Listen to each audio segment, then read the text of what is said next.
Hello guys, कैसे हैं आप लोग? कैसे चल रही तैयारियां और प्रिपरेशन शुरू कर दी है हम लोगों ने? We are been ready to crack our examination, चाहे वो पेपर कोई भी हो। तो यहाँ पे इशू ये है कि आज की क्लास में सर हम क्या पढ़ने वाले हैं? Will going to work out the teaching, the qualities of teaching, and teaching है क्या, कैसे समझ सकते हैं, and what are the terms that we really need to know about teaching in real sense. Generally अगर आप टीचिंग की बात करते हैं, in my last video for the NET or SET or the people those are preparing for the CTET or BEd was delivering of the speech regarding the teaching and its characteristics.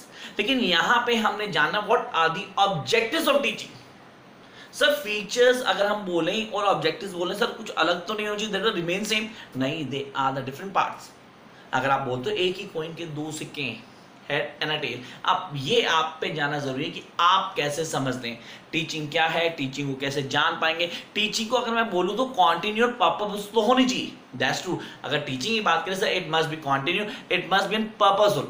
अगर मैं बोलूं sir, it's a fruit that can be achieved by really telling somebody how to achieve a certain target in a particular manner. जी हाँ, हमने बोला sir teaching is a technique where the teacher really tell his students how to achieve the certain target by doing a certain norms.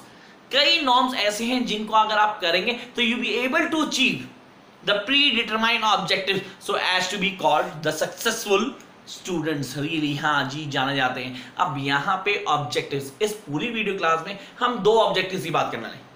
We're talking about two objectives. वो दो objective कौन से होंगे sir, कैसे क्लियर कर सकते हैं और क्या ये हेल्पफुल होंगे? या these are going to be very very helpful, जिन्हें हम अभी थोड़े टाइम बाद कुछ वीडियोस करेंगे जहां पे हम ऑब्जेक्टिव टाइप क्वेश्चन देंगे for the preparation, the perfect preparation of competitive exams. The first point we need to work it out, जिसको मैं बोलूं sir the first objective that was really required to know, the main objective teaching is to helping people. This is very true. To help people so that they can understand and the realities on a proper manner. जी हाँ, अगर मैं बोलूँ मैं पढ़ा रहा हूँ तो मैं क्यों पढ़ा रहा हूँ, why making this video classes.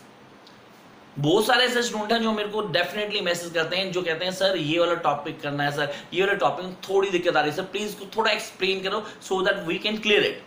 तो my objective is very clear, जहां मैं जानता हूं, मैं चाहता हूं कि आपको मैं प्रॉपर्ली उस चीज को बता पाऊं ताकि आप बेटर वे में उसको समझ पाओ।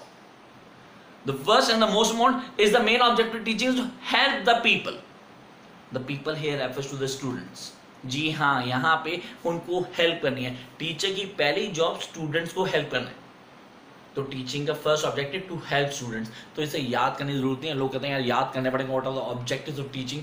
जी हाँ, this is to help the people, the first and the most important objective.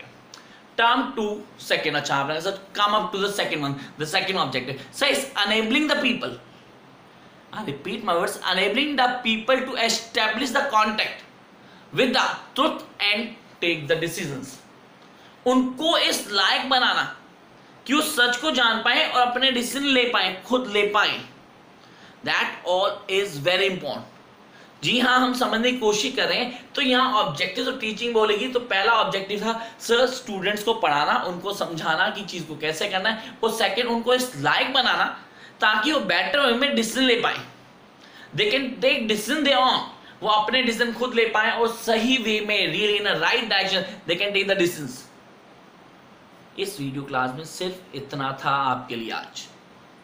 For my more videos, you need to subscribe my channel and share the video if you think it's worth to watch and share.